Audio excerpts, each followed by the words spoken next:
Super గెలుపు జోష్లో ఉన్న Delhi Capitals జట్టుకు ఎదురు దెబ్బ తగిలింది. ఆ టీం బౌలింగ్ కోచ్ మునాఫ్ పటేల్కు ఐపీఎల్ పాలక మండలి జరిమానా విధించింది. అంతేకాదు అతడి ఖాతాలో ఒక డీమెరిట్ పాయింట్ కూడా యాడ్ చేసింది.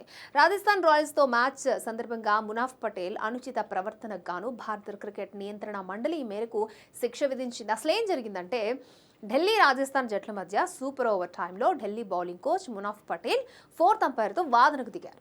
బౌండరీ లైన్ వద్ద ఫోర్త్ అంపైర్ నిల్చునుండగా అక్కడే కూర్చునున్న మునాఫ్ అతడితో తీవ్ర స్థాయిలో వాగ్వాదానికి దిగాడు. మైదానంలో ఉన్న తమ ఆటగాళ్లకు సందేశం చేరవేసేందుకు వేరే ఆటగాన్ని పంపాలని భావించగా ఫోర్త్ అంపైర్ అందుకు నిరాకరించినట్లు సమాచారం.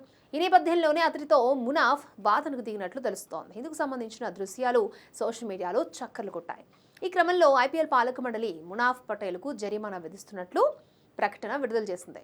అంపైర్తో అనుచితంగా ప్రవర్తించిన కారణంగా అతని మ్యాచ్ ఫీజులో 25% మేర కోత విధించడంతో పాటు ఒక డీమెరిట్ పాయింట్ కూడా యాడ్ చేసినట్లు వెల్లడించింది.